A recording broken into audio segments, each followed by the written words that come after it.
Welcome everyone to the next presentation on the topic orientation. So in the previous presentation we have been looking into the kinesis. That's a type of orientation, and here you can see that in the kinesis there is no like directional movement towards or away from the stimulus. Okay, so the source of the stimulus or the what you call the position of the stimulus has nothing to do with the responses brought about in the organism. In there are two types of kinesis, that is orthokinesis and clinokinesis. Orthokinesis, wherein you can see that the speed of the movement is influenced by the intensity of the stimulus. So here you can see in this particular picture, you can see that is the organism, it moves faster in the high humidity area as compared to the a movement in the low humidity area. Okay. While clinokinesis is the rapid movement, or you can see that the turning of the body, the frequency of turning of the body is influenced by the intensity of the particular stimulus. Okay. So here you can see in the high light, the organism it turns rapidly. It's so frequent the turning is, while it changes its direction actually. But in the case of low light situation, the animal it takes up like changing the direction very less frequently. So you can see here, this is an example. This is an isopod, and you can see this is a wood louser. Okay, so here in the dry area, it keeps on moving, right? While when it reaches a moist area underneath the leaf, the movement is actually highly reduced. It is almost zero. So it prefers to be in the moist side. Okay, so in the moist side, the movement is very much reduced. While in the dry area, which is actually an unfavorable condition for the particular isopod, what happens is it keeps on moving, right? So this is a kind of orthokinesis. Okay, so this is about the this was about the kind of kinesis which we discussed in the previous presentation. Coming to the next type of orientation, it is a taxis. Taxes are those orienting mechanisms which occur with reference to the direction of the stimulus. So here the direction of the stimulus do have an important role in deciding what kind of response the organism brings about. So here we can see that it is directional orientation or locomotor movement of an animal towards or away from the source of the stimulus, or a combination of stimulus. Okay, so here you can see there is a directional orientation or a movement with respect to the direction of the stimulus or the source of the stimulus. So it is continuously and specifically guided by the external stimuli. Whatever responses are being shown, the movement or the orientation, it is actually guided by the source of the external stimuli. And here you can see that the direction of movement is determined by the directional external stimulus. Thus, we can say that taxis is a stimulus-bound response occurring with reference to the direction of the stimulus. So here you can see the spatiality of stimuli is of importance. Spatiality, that is the location, this direction, etc. And there are a variety of taxes depending upon the relationship of the stimuli and the receptor. And there had been plenty of experiments conducted on the taxic responses or taxic behavior of different kinds of animals as well. Okay, so we can see the different types of taxis. We can see with respect to light, the type of taxic movement is known as phototaxis. With respect to gravity, it is geotaxis. With respect to moisture, it is hygrotaxis. Fluid flow, that is usually it is concerned with water, it is rheotaxis. Change in temperature, it is thermotaxis. Physical contact, that thigmotaxis. Then taste or the odor, it is actually taken up by the chemicals related with the odor and the taste. So it is chemotaxis. And wind, it is anemotaxis. And the darkness is scototaxis. So in almost every taxic moment, there could be positive or negative. That is, in positive phototaxis, obviously the organism will be like comfortable in a high light intensity area, or it prefers to be in light intense area. While negative phototaxis means it tries to move away from the light. For example, you can see take the example of earthworms. it tries to move away from light, so it is negatively phototactic. Okay. Now geotaxis actually it move if positive geotaxis means the organism try to move towards the gravity, isn't it? While it moves away, if it moves away from it, it is known as the negatively geotactic.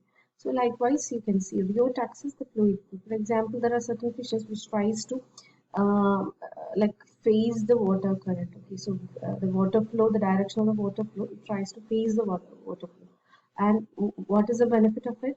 Actually, it tries to keep in position, and the water flow obviously brings the food along with that. So the fish gets the food when it faces the water current. So such a kind of behavior is known as positive rheotaxis. Similarly, there are certain fishes which are negatively rheotaxis. So it faces away, keeps the anterior head region like away from the this one, the water flow. Okay, so these are the few different kinds of taxic movements based upon the stimulus.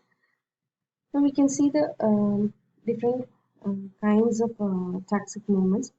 Um, as we have already seen that all the taxic movements are of two major categories, positive taxis and negative taxis. Positive taxis, it is a movement of animal towards the stimulus, while in negative taxis, here the movement is away from the stimulus. So we have already seen what happens in phototactic movement. Okay. Now, based on the receptor organ that perceives the stimulus, several kinds of taxes has been recognized. That is how the organism it takes up the stimulus. Depending upon that, we can see that there are different kinds of stimulus. So, depending upon the relationship of the stimuli and the receptors on the organism. Okay. So, the first one we are discussing is the trophotaxis. Trophotaxis is a type of orientation in which there is a simultaneous comparison of the intensity of the stimulus received at two or more receptors. Okay, usually here it is bilateral receptors are used. Actually, bilateral receptors are used simultaneously, and it is used to compare between the two sides for detecting the source and the direction of the stimulus. You can see here that in Trophotoxis, when a stimulus is received simultaneously by two or more receptors of an animal, it can compare and it can actually bring about steering course towards or away from the stimulus. For example, you can see in this figure, this is a food source, isn't it? So you can see that usually this what you call the ants, they do have two receptors, isn't it? The antennae.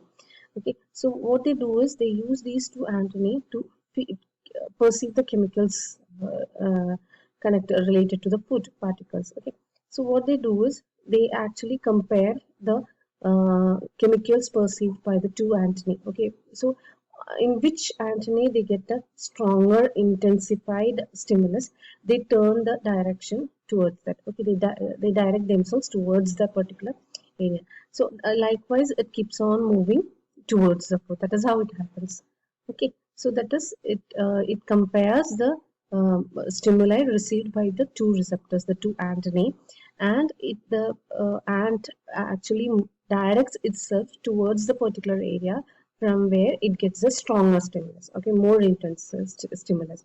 So that is why it keeps on moving its head in this way. Okay, so that you can see the wavy movement, isn't it? So it may have moved from here, like just it may have taken this path. Okay, and it may have got a stronger what you call smell on this antennae, on the left antennae.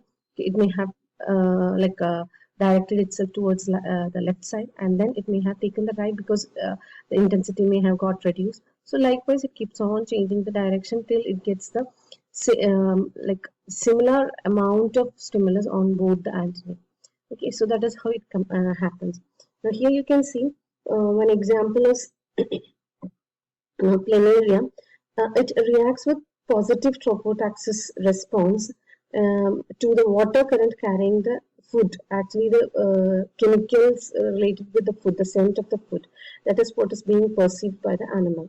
This here, what happens? The planaria aligns itself in water current in such a way that both sides of its head are simultaneously stimulated and equally stimulated. Okay, and then it moves upstream. So this is how it happens. It compares on the amount of chemicals on both the sides. Okay, and then it moves towards the area where it gets the maximum amount.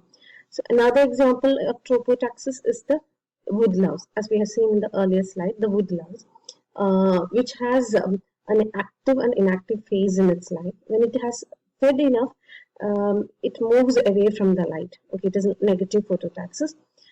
It moves away from the light and hides under stones and fallen trees, where it leads an inactive life. When there is a need of food, when it is in search of food, it comes out in the open, and that is towards the light, positively phototactic, enters into active phase. So the photoreceptors of this animal play a very important role in controlling the movement. Okay, so for the phototactic movement. The next one we have is the telotaxis. Before we go into the telotaxis, we can see that in trophotaxis, the animal uses paired receptors to achieve a balance of, in receiving the stimulus. If one receptor is destroyed, there had been an experiment where the scientists had studied on ants, where they had actually removed one antennae of the experimental animals, and what we have seen is like they start to move to in the direction of the like retained antennae. If it is just imagine the left antennae of the experimental animal has been removed, it usually moves towards the right. Okay, and if it do have the tendency to push itself towards the right, because obviously it is not getting any stimulus in the left antennae because of its absence, and all the chemical are perceived by the right antennae. So automatically it shifts or it directs itself towards the right side. On the other hand, if the right antennae is removed, the experimental animals do have the tendency to keep itself towards its left. Okay, so here you can see if one receptor is destroyed, then the animal is unable to reach this balance and would continuously keep on trying to achieve the balance, resulting in typical movements like moving in circles. Okay, so this is what we have seen. The scientists have conducted their experiment on the ants. Okay, and if it is blinded in one eye, for example, there's a, it this butterflies, the grayling butterflies, they escape from the enemy by flying towards the sun. But if it is blinded on in one eye, it would keep on flying in circles, and it has been found that the dove beetles use their right eye for orientation by the solar compass in the forenoon and their left eye in the afternoon. So biological significance of this type of orientation is actually still to be studied. Right. Okay.